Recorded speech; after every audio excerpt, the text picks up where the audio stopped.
Bonjour aux auditrices et aux auditeurs. Nous arrivons au troisième volet de la célébration de l'anniversaire de l'encyclique Laudato Si.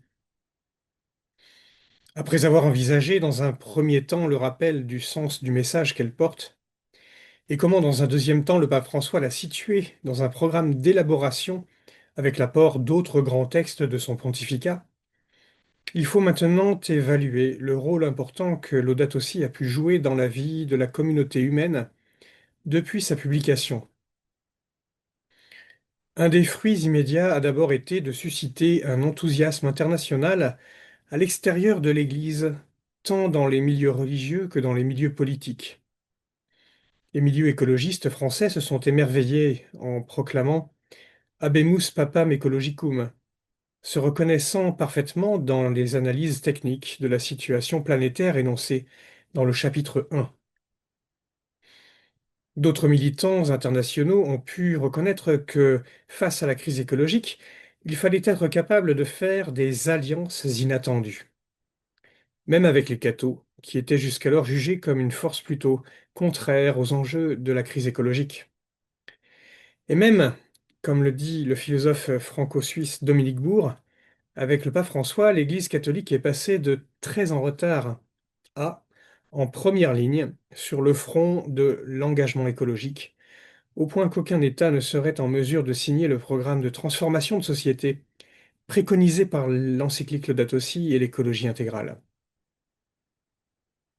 Sur le plan œcuménique et religieux, nous avons pu assister à ces initiatives formidables de communautés diverses, s'emparant du texte de François comme d'un programme de travail pour leur propre communauté ou confession. Sur le plan géopolitique, on a bien insisté sur le fait que si la COP 21 a été un succès, c'est à cause de l'influence de cette encyclique qui a permis d'emporter le vote des derniers pays hésitant à signer les accords de Paris. C'est d'ailleurs pour cette raison que la date de publication de l'encyclique avait été avancée à quelques mois avant la tenue de la COP.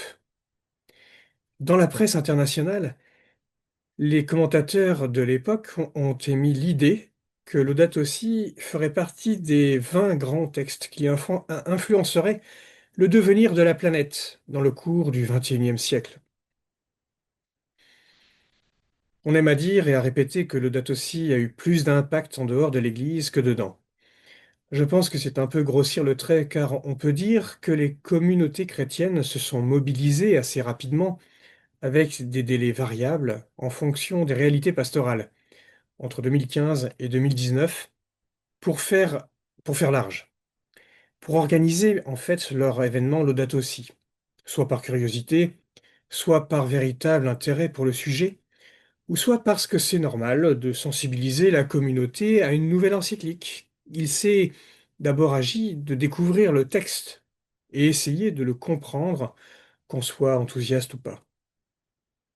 Depuis, beaucoup de mes collègues se plaignent d'une forme de désintérêt populaire pour la question. Beaucoup avaient espéré qu'un grand vent de révolution se lève chez les chrétiens, voire que se lève également la génération Laudato Si, comme la génération Pax Christi s'est élevée après l'encyclique Pacem in Terris de Saint Jean XXIII en 1963. On répète aussi beaucoup que les enjeux géopolitiques actuels ont pris le pas sur les questions écologiques, occultant les préoccupations pour l'écologie intégrale depuis notamment l'invasion de l'Ukraine par la Russie. Et encore plus depuis la réélection de Donald Trump à la présidence des États-Unis d'Amérique. Je ne partage pas complètement ces constats. Ce mouvement populaire d'intérêt pour l'écologie intégrale s'est en fait transformé en un mouvement d'enracinement institutionnel plus profond, qui permet désormais à l'écologie intégrale d'être plus profondément travaillée et intégrée dans des projets de transformation de la vie des communautés. Cela a commencé par des actions concrètes dès 2015 avec la création du mouvement catholique mondial pour le climat, qui est devenu, en 2017, le mouvement Laudato Si. C'est un réseau international de catholiques dont la vocation est de répandre le message de l'encyclique en formant des animateurs Laudato Si et en donnant des outils techniques et pédagogiques pour organiser des actions de plaidoyer en faveur des causes concrètes, comme le désinvestissement des églises, de l'industrie des hydrocarbures, mais aussi pour faire vivre spirituellement sa communauté chrétienne dans l'esprit d'une spiritualité écologique de la création.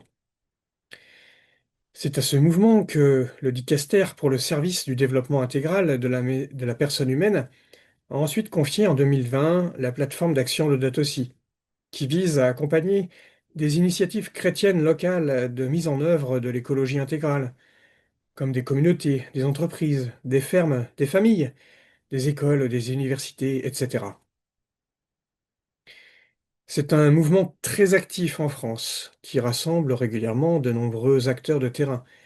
Justement, en France, il faut noter que la Conférence des évêques de France s'est approprié l'écologie intégrale comme thème de travail principal pendant 3 ans entre 2019 et 2021, et ce en assemblée plénière à Lourdes.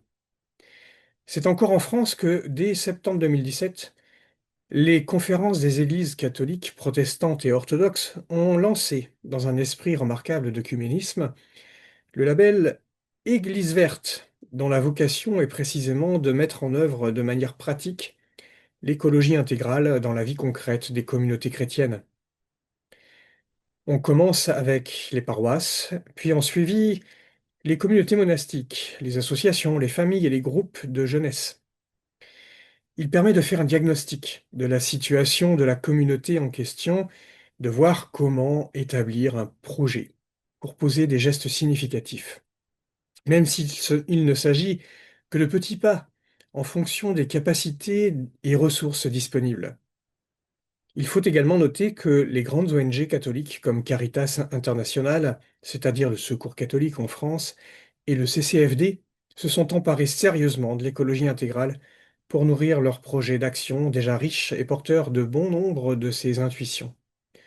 On peut ajouter les et guides de France, le mouvement chrétien des retraités, les chrétiens monde rural, CVX, le mouvement chrétien des cadres, qui donnent une dimension importante à la conversion écologique dans leurs projets.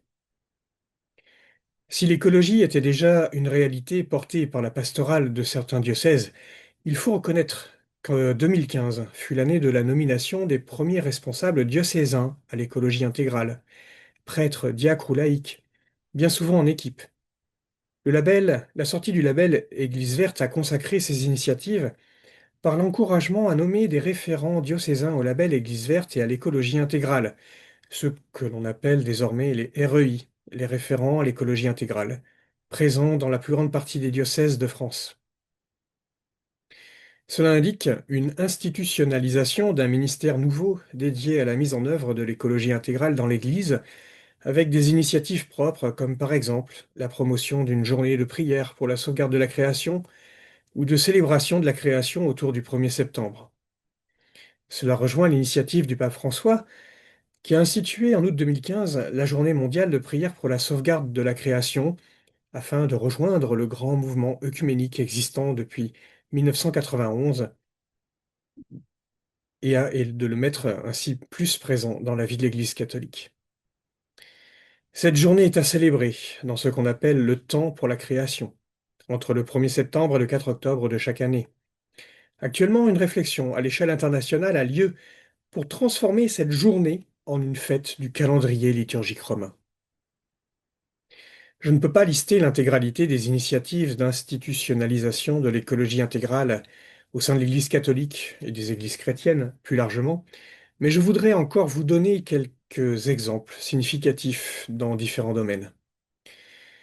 Je suis par exemple très impressionné par la manière dont l'enseignement catholique s'approprie l'Audace aussi pour mettre en œuvre ce que son chapitre 6 appelle de ses vœux, une éducation à l'écologie intégrale.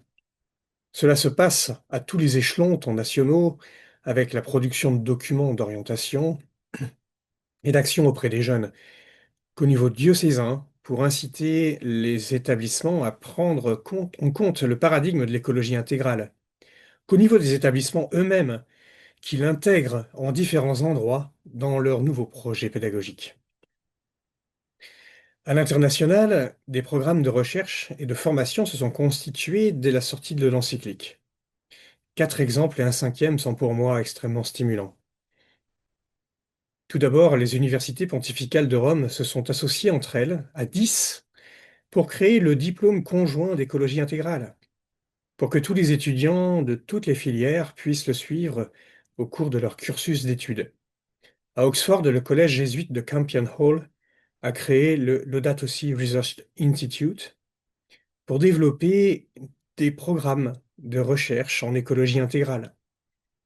Je note avec émotion la création de l'Institut supérieur d'anthropologie et d'écologie à l'Université catholique de Madagascar à Tananarive, qui forme, tenez-vous bien, des étudiants en écologie intégrale depuis la licence jusqu'au Master 2. En France, il faut noter l'initiative de l'Université catholique de Lyon qui a duré de 2015 à 2023 avec la chaire Jean Baster d'écologie intégrale. C'est désormais le Centre Hélène et Jean Baster du Lot qui a repris son projet depuis 2023. Et enfin, il faut noter la création du diplôme interuniversitaire d'écologie intégrale créé conjointement par les facultés Loyola de Paris et l'Université catholique de Lille en janvier 2025. Le Centre Hélène et Jean Baster en est un partenaire. Pour financer toutes ces initiatives, il existe désormais pas moins de 3 fondations françaises qui sont dédiées au financement de projets consacrés à l'écologie intégrale.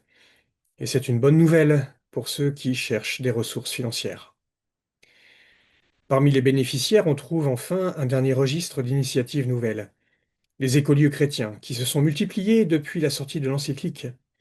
Ils prennent des formes variées, depuis l'écocentre spirituel jésuite du Châtelard, en périphérie de Lyon, de l'Académie pour l'écologie intégrale de Notre-Dame-du-Chêne, au campus de la Transition à Forges, ou encore l'éco-village de la Bénisson-Dieu, dans la Loire, et le tiers-lieu de l'Évière à Nantes, porté par la communauté Fondation.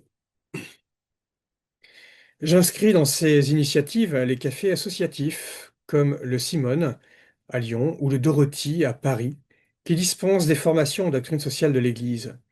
J'y inclus enfin, toutes choses étant égales par ailleurs, les monastères qui ont fait le choix de la transition écologique et qui en parlent et en témoignent, comme le monastère des Dominicaines de Tolignan dans la Drôme. Le Centre Hélène et Jean Baster, que j'ai l'honneur de diriger depuis 2023, fait également partie de ces propositions de lieux de ressourcement spirituel et intellectuel au service de l'étude de l'écologie intégrale. Je me permets ainsi de trouver que le bilan de ces 10 ans n'est pas si mal, même si on pouvait espérer des changements plus rapides, notamment dans les mentalités chrétiennes. Il faut que ce travail d'enracinement institutionnel fasse son travail de fond pour rejoindre un plus grand nombre de personnes. Chasser un paradigme à la peau dure et le remplacer par un nouveau, pour apprendre notre vocation de gardien de la maison commune, c'est un travail qui prend du temps, malgré les urgences écologiques que nous rencontrons. Et comme le dit le pape François, le temps est supérieur à l'espace. Nous pouvons maintenant espérer que Léon XIV, en disciple de Léon XIII, approfondira le sillon tracé par son prédécesseur. Bon anniversaire, Laudato Si, et à bientôt.